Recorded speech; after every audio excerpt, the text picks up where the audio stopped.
This year is a shir on Rosh Hashanah, the yontif of Rosh Hashanah. It's adapted from the shiurim of Moran HaGoyin, Rav Henoch Leibowitz, Zechet Tzaddik Livrocha. To see this shir in its written format, please log in to yeshivakesetorah.org to see it in writing. The Gemara says in Rosh Hashanah, Daf Tez Zayin Amid Beis, 16b. Lama toikin umerian kashein yoshvin, v'toikin umerian kashein oimdim. Why do we blow tkiyas and teruas when they sit, and tkiyas and teruas when they stand? Kedei la'arvev satan, in order to confuse the satan. The truth is that even though it is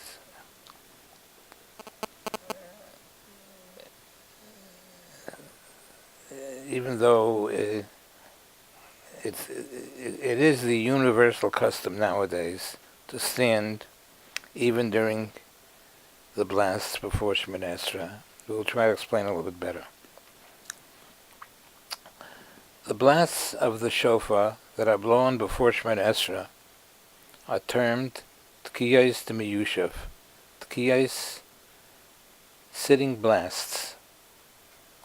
The blasts that are blowing during the Shemoneh Esrei are called tkiyos demu'umad, standing blasts. This Gemara is saying that although in order to fulfill the biblical requirement of blowing the shofar on Rosh Hashanah, it would have been sufficient to blow only tkiyos demu'umad,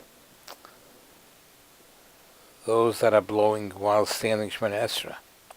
The rabbis nevertheless enacted an additional set of shofar blasts, those that are blown while sitting, as we just said, as we mentioned before, that even though those tkiyas demu'umad before Shemoneh Esrei, you're basically allowed to sit during those tkiyas, but we don't practice that, and we stand for the tkiyas, not only tkiyas demu'umad during Shemoneh Esrei, but even for tkiyas demiyushav. We call it miyushav, but it's really, we stand by all the tkiyas, even those before Shemoneh Esrei.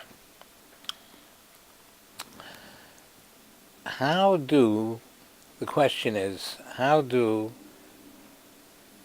the Gemara just said that we blow so many times, we blow tkiyas demu'umad and tkiyas demiyushav. What does that accomplish? The Gemara says it's kedei la'arvev satan. The Gemara says it's blown so many times to confuse the satan.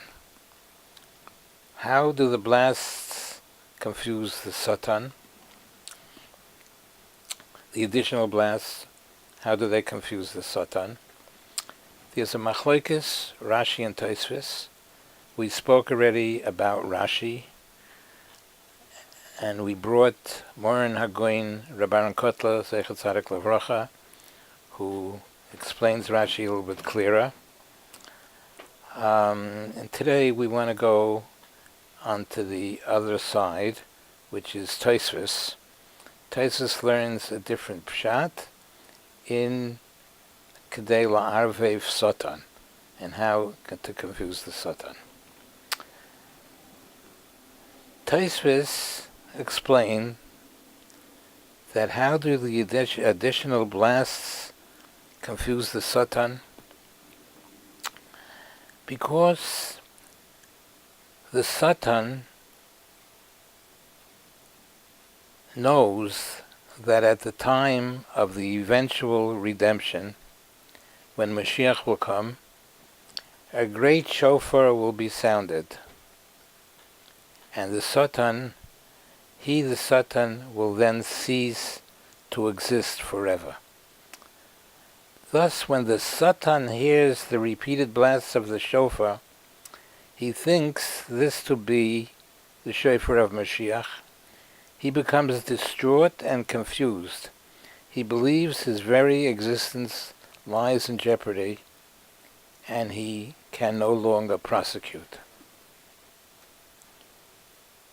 This is Tosfos' understanding of Eruv Satan.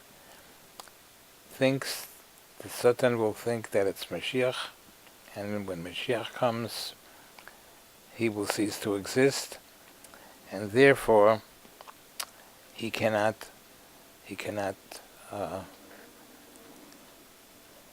prosecute against Klal Yisrael. According to Tosfos, we will see that we have a very difficult question to answer, because the Gemara continues. Rav Yitzchak said, if the shofar is not sounded at the beginning of the year, evil, chas v'shalom, shall befall at the end of the year. If there's no tkiyah shofar, chas v'shalom, Rahman al-Islam, it will not be a good year.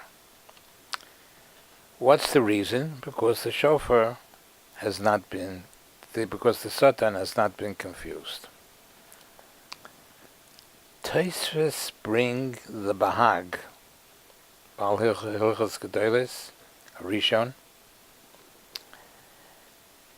that this refers to a year when the shofar will not be blown due to an einus. An accident occurred, they couldn't blow the shofar. Then it will chas v'shalom be not a good year if the shofar is not blown.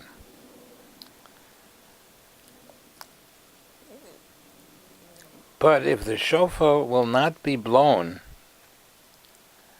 because Rosh Hashanah happens to fall on Shabbos, it shall nevertheless be a good year. The shofar is not blown on Shabbos by rabbinic decree, so that one will not come to carry it on Shabbos.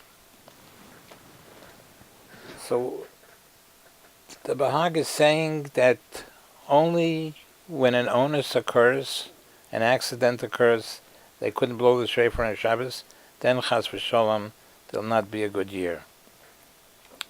But if Rosh Hashanah comes out on Shabbos and we don't blow the shofar on Rosh Hashanah when it comes out on Shabbos, because by the rabbinic decree,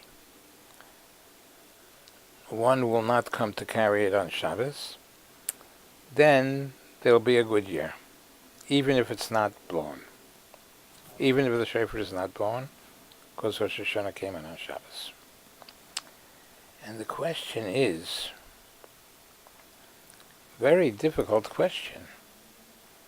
The question is, how is it possible that there will be a good year if Rosh Hashanah comes out on Shabbos, when we can't blow the shofar, that according to the Bahag, there'll be a good year nevertheless?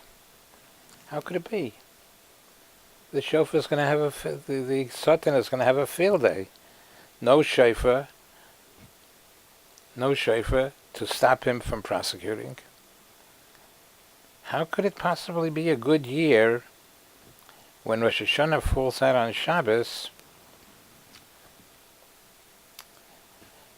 No shofar is blown to stop the Satan, to confuse the Satan. This is a penetrating question that Moran HaGoyin Reb Henach Leibowitz, Zeichet Tzaddik Livrocha, asked. And he answers a great new revelation as to the true greatness and far-reaching powers of our holy Chazal. When Chazal sat down in their chambers and decreed not to blow the shofar when Rosh Hashanah falls on Shabbos, it not only had implications here on earth, but it even had ramifications in the heavens. Their decree from removing from Klal Yisrael the mitzvah and the defense mechanism of shofar incredibly provided an alternative defense mechanism. For is it conceivable that Chazal were concerned here only for the possibility of a Shabbos violation? Because they were concerned about Shabbos, they made a decree that you can't blow the shofar when Rosh Hashanah comes out on Shabbos. What about Klal Yisrael's existence? Were they not concerned with that at all? The Chazal, when they said you can't blow the shofar on Rosh Hashanah?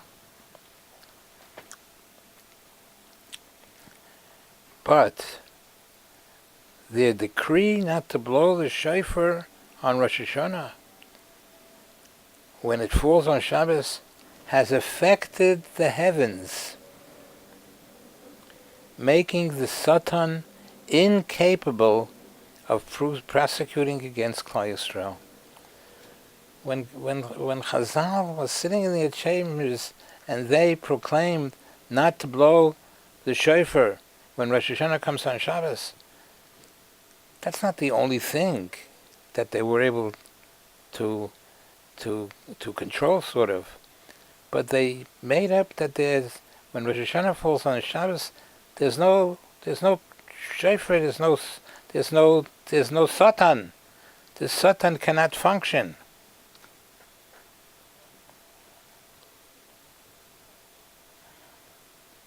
It affected the heavens when they, on earth, decreed not to blow the shofar on Rosh Hashanah. They surely took in mind what's going to be with Klal Yisrael. What's going to be? No shofar.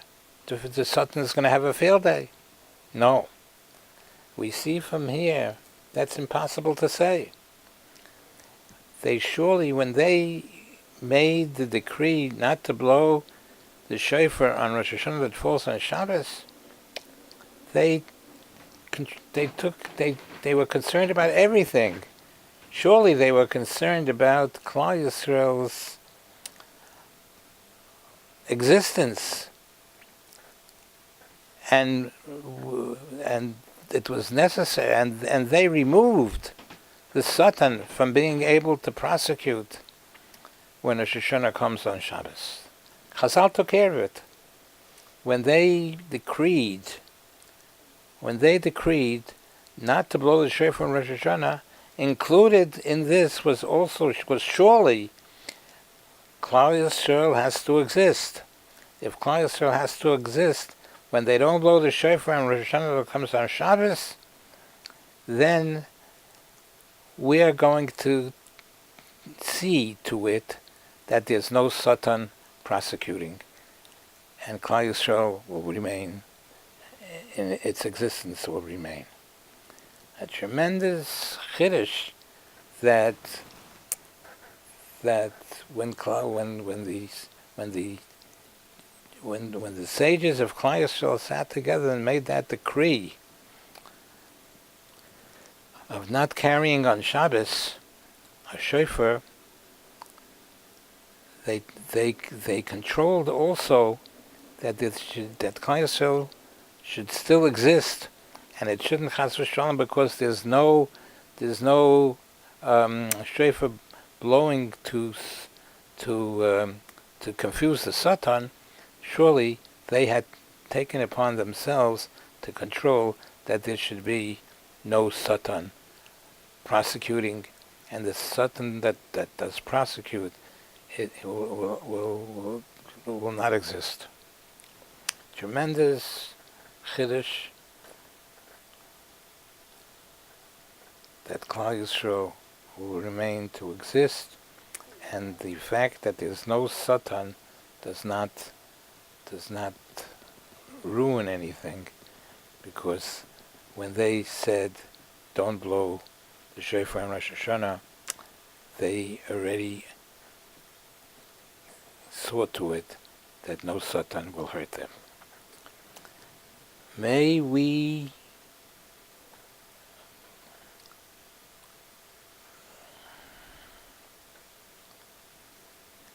see from Tosfos, we see the incredible and far-reaching powers of our holy Chazal, whose enactments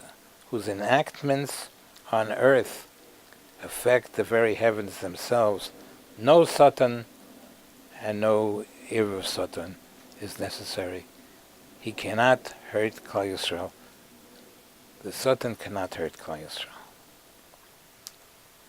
May we be privileged to perceive and fulfill the decrees and enactments, the interpretations of our holy Chazal with awe, with respect, and with admiration, because the far-reaching powers of Chazal are incredible. They not only sit on earth and make decrees, but their decrees